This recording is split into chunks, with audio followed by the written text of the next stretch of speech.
माननीय मुख्यमंत्री श्री हेमंत सोरेन जी को मंच में बुलाना चाहूंगा कि वो आए और अपनी बातों को रखें। हेमंत सोरेन जिंदाबाद, जयसम गौरव जिंदाबाद, जिंदाबाद जिंदाबाद, लालू रावड़ी जिंदाबाद, जिंदाबाद जिंदाबाद।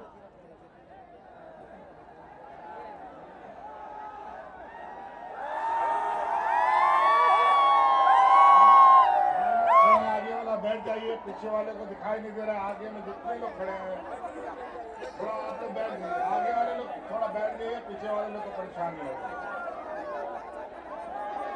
थोड़ा निवेदन है, आगे वाले लोग थोड़ा बैठ जाए, पीछे लोग काफी बैठे हुए हैं।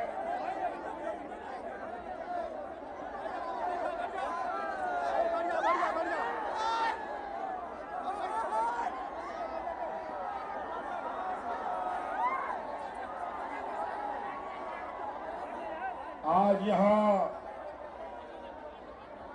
हैदरनगर के इस हाई स्कूल मैदान में आए हुए हैदरनगर के और हुसैनाबाद विधानसभा के आप सभी हमारे ग्रामीण भाइयों, प्रमुख नागरिकगण, हमारी जनता जनार्दन, आप सभी लोगों को सबसे पहले हमारी तरफ से झारखंडी जोहार, जोहार, जोहार। साथियों, आज फिर से चुनाव का महापर्व हमारे बीच में है और आप सबको मालूम है इस लोकतंत्र का ये सबसे बड़ा पर्व होता है। हम लोग के बीच में होली भी आता है, दिवाली भी आता है, छठ भी आया, कई त्योहारें आई, लेकिन ये त्योहार उससे भी बड़ा है। और इस त्योहार में इस देश का सबसे अधिक जो प्रभावित होने वाले लोग हैं, इस देश का गरीब, गुरबा, किसान, आदिवासी, दलित, पिछड़ा अल्पसंख्यक लोग, और यही लोग इस चुनाव को सबसे मजबूती प्रदान करता है। और इस लोकतंत्र को मजबूत बनाने में आप सभी लोगों की भूमिका सबसे महत्वपूर्ण होती है। आज आपके बीच में महागठबंधन की तरफ से जेएमएम, कांग्रेस, आरजेडी, वाम दल के सभी आदरणीय हमारे वरिष्ठ नेतागणों ने, आदरणीय जिसम गुरु शिबू सोरेन जी ने, आदरणीय लालू प्रसाद यादव जी ने, आदरणीय सोनिया गांधी जी ने, राहुल जी ने पुनः संजय यादव जी को यहां आपके बीच में प्रत्याशी के रूप में खड़ा किया है। और यहां उमड़ी जल सैलाब इस बात का गवाह है और ये बड़े जोश के साथ ये आवाज बुलंद कर रही है कि अब की बार हुसैनाबाद में हम लोगों के आरजेडी के प्रत्याशी संजय यादव की जीत सुनिश्चित है। साथियों, हम आपके बीच में बहुत कम समय के लिए आए हैं और बहुत कम शब्द भी कहेंगे और इन्हीं बातों को अधिक समझने का प्रयास कीजिएगा, क्योंकि इस चुनाव में बहुत बड़े बड़े सूरमा यहाँ पर झूठों का पुलिंदा लेकर के घूम रहे हैं। गुजरात, महाराष्ट्र, मुंबई, यूपी, बिहार, जहां तहां से ये भारतीय जनता पार्टी आरएसएस का लोग, ये फिरका परस्त लोग हमारे यहाँ के गरीब गुरबा जनता को फिर से छलने का प्रयास कर रहा है। ये जाल बिछा रहा है, दाना डाल रहा है ताकि उनके इस जहरीले दाने को आप चुन लें, लेकिन ऐसा नहीं होगा। हम लोगों ने भी इनकी पूरी फौज को एक किनारे रखा हुआ है और उनकी एक एक चाल को हम लोग नास्ते नाबूद करते हुए आगे बढ़ रहे हैं। हेमंत सोरेन जिंदाबाद। इस राज्य में कई मुख्यमंत्री, कई केंद्रीय मंत्री 1 साल से यहाँ पर मंडरा रहा है और हमारे महागठबंधन की वर्तमान सरकार को गिराने के लिए एड़ी चोटी एक कर रखा था।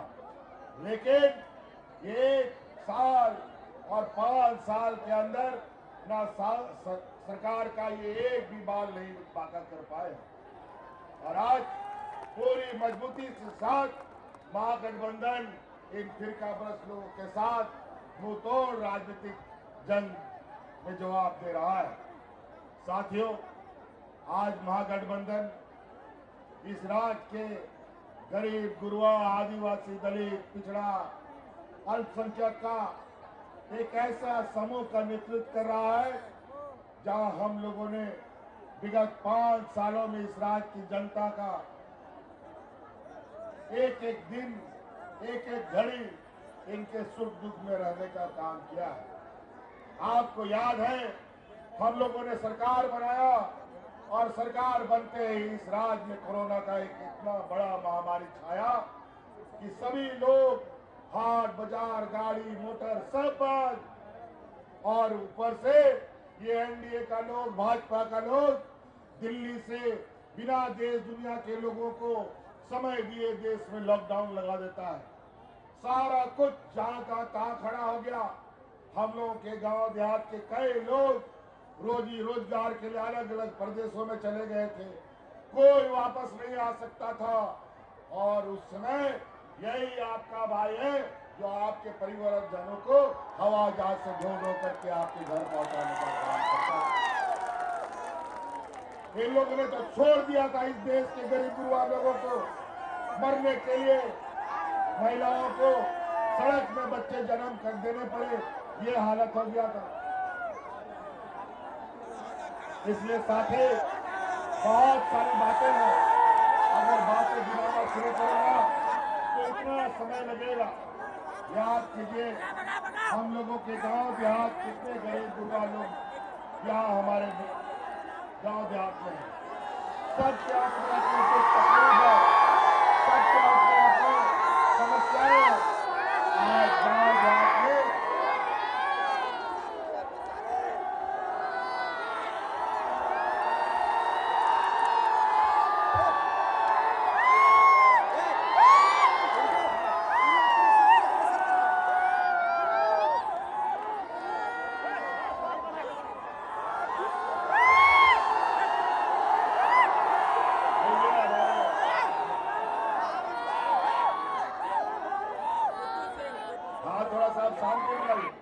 मेहमान लोग आ रहे हैं, हमारी कारवां बढ़ती जा रही है, हम लोग की ताकत बढ़ती जा रही है और कोई यहाँ नहीं सकेगा, सबका जमानत जब्त होगा।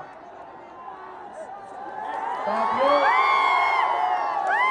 आप सबको मालूम है, हमारे गांव देहात में रुको थोड़ा शांति, आप महिलाएं लोग हैं, भाई लोग थोड़ा शांति बनाओ, अरे अच्छी बातों को सुनो और कैसे जवाब दोगे हमारे विपक्ष को? अगर बातें नहीं सुनोगे तो सुनो, आज आप लोग का हम लोगों ने कितना बड़ा बड़ा काम किया।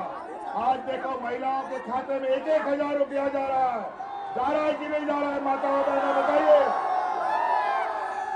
और हमारा संकल्प है, फिर से संजय यादव जी को याद जिताइए, सरकार बनाइए, 5 साल के अंदर आपके खाते में 1-1 लाख रुपया भेजने का आपकी वादा है। और साथियों, कई ऐसी चीजें हैं, आज हमारे गरीब गुरुआ लोग अपना दुख तकलीफ में महाजनों से उधार लेते हैं, कर्जा लेते हैं, कभी बच्चा का स्कूल का फीस भरता है, कभी इलाज कराता है, कभी बिजली का बिल भरता है और बिजली का बिल भरने से कोर्ट कचहरी पुलिस थाना हो जाता है। आपका ये बोझ, सारा का सारा बोझ आज हमने अपने कंधे पर लिया, आपका सारा बिजली का बिल हमने माफ कर दिया। बिजली का बिल माफ हुआ कि नहीं? हो गया? चलिए, आपको हल्का लगा? बोझ हल्का हुआ। चलिए, कितना बड़ी बात है। और इसलिए साथी, आज आपके इस तकलीफ को हमसे ज्यादा ये भाजपा का लोग नहीं बता सकता, ये व्यापारी गुजराती लोग नहीं बता सकता, ये लोग देने वाले लोग नहीं है, ये लोग खून चूसने वाला लोग है। इससे बच के रहने का काम करना है। आज ये लोग झूठ का चूल्हा जहां तहां बड़े बड़े नेताओं के माध्यम से बोल रहा है। ये लोग आज के हमारे हिंदू मुस्लिम सिख ईसाई भाइयों के बीच में सांप्रदायिक तनाव फैलाना चाहता है। आज ये कहता है कि बटेंगे तो कटेंगे। झारखंड में ना कोई बटा है, ना झुका है, ना टूटा है, लेकिन इस लोकतंत्र में वोट के माध्यम से इनको कूटना जरूरी है।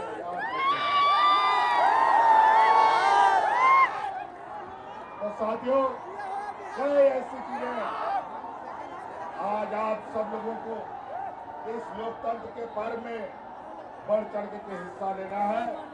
महागठबंधन के हाथ को इतना मजबूत करना है कि आने वाले समय में ये फिरकापरस्त लोग, ये सामंती विचार वाले लोग हमारे बीच में हम सब लोगों को लड़वाने का जहर फैला ना सके। इसलिए साथी, बहुत ऐसी बातें आज गांव देहात में हमारी बेटियां जन्म लेती है, बेटी को हम लोग बोझ समझते हैं, लेकिन ये करना बंद करना है।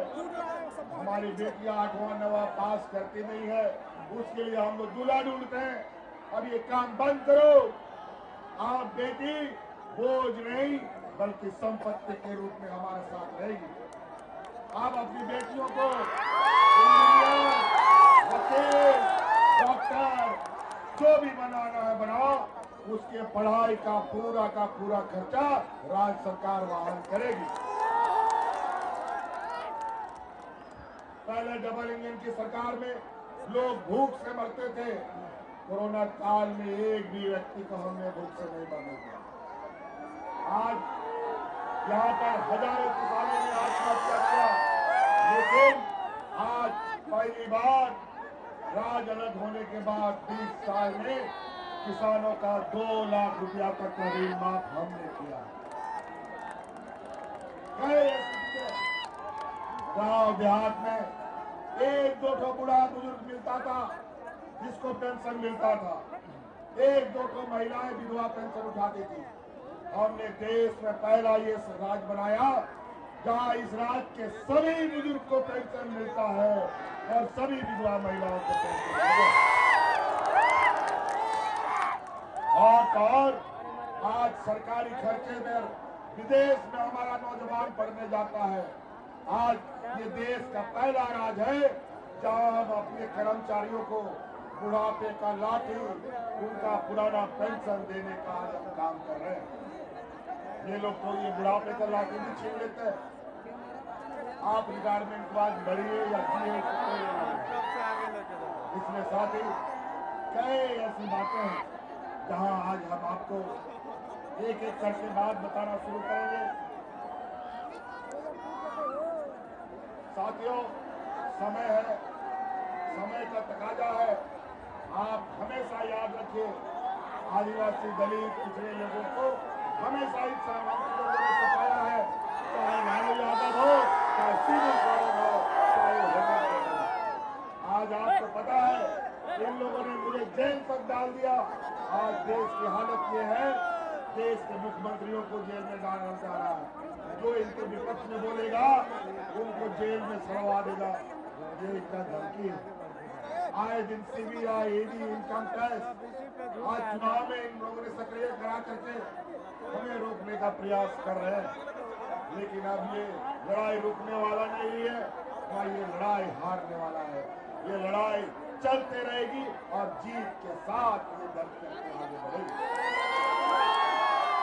साथियों, 5 साल का ये कार्यकाल तरह तरीके से इन सभी लोगों ने हमारी सरकार को भ्रष्ट करने का इन लोगों ने ठेका उठा रखा है।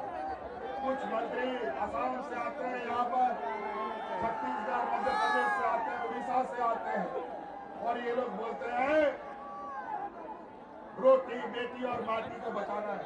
क्या बात करेगा ये लोग रोटी बेटी माटी के बारे में? पूछिए आसाम के मुख्यमंत्री को मणिपुर में आदिवासी बेटियों के साथ क्या हो रहा है, क्यों उसका प्रधानमंत्री नहीं बोलता, क्यों उसका मंत्री उस विषय पर नहीं बोलता। आज ये बेटी की बात करते हैं, पूछिए इनसे गुजरात में 20 बालों का सामूहिक बलात्कार करने वाले लोग वो जेल में खत रहे हैं, उनको चुनाव में पेरोल पे कौन छुड़ाता है और कौन वोट मांगने के लिए बोलता है। पूछिए इनसे पंजाब में राम रहीम जो बलात्कार के आरोप में जेल में अंदर बंद है, चुनाव में कौन उसको छोड़ता है, पेरोल में कौन वोट मंगवाता है। पूछिए मध्य प्रदेश में दलित नौजवानों के मुंह पे कौन पेशाब करता है, यही भारतीय जनता पार्टी का लोग, यही एनडीए की जमात।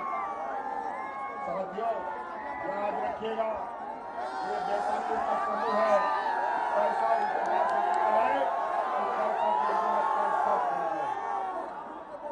आज इन लोगों ने आम नागरिक को छोड़े भगवान को भी लोगों ने नहीं छोड़ा, और इसी वजह से लोकसभा चुनाव में भगवान राम जी ने इतना तमाचा लगाया कि आज उनको इसलिए साथियों होशियार रहिएगा। ये किसी भी हद तक आपने चुनावी प्रचार को लहराने के लिए काम करते हैं, किसी भी स्तर तक ये नीचे उतरते हैं। लोगों से गाँव के लोगों से ये आग्रह है, आज सुख दुख में अगर कोई खड़ा रहता है तो इंडिया गठबंधन के लोग खड़े रहते हैं। आज भूमि अधिग्रहण कानून, आज जन जन जमीन बनाने की बात, आज ये बताओ ये लोग माटी का बात करता है, इस देश का लोगों को विस्थापित करने वाला कौन लोग होता है? इन्हीं का व्यापारी मित्र होता है। और आज ये हुसैनाबाद में आज ये जपला फैक्ट्री के माध्यम से जो लोग विस्थापित हुए और इस जपला फैक्ट्री की हिस्सा है, ये भी व्यापारियों का ही है, उन्हीं के जमातों का ही है। क्या बोलता था ये लोग विदेश से काला धन आएंगे, क्या काला धन आया क्या?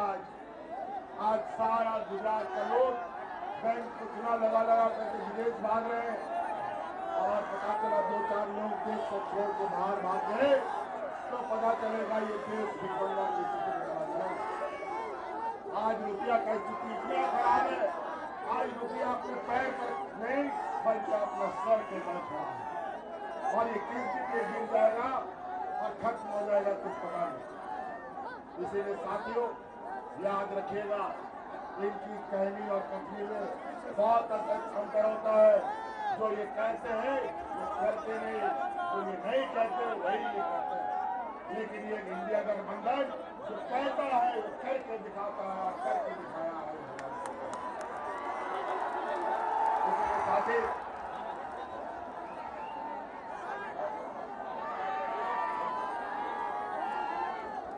चलिए बहुत बहुत धन्यवाद साथियों। अभी हमको वापस जाने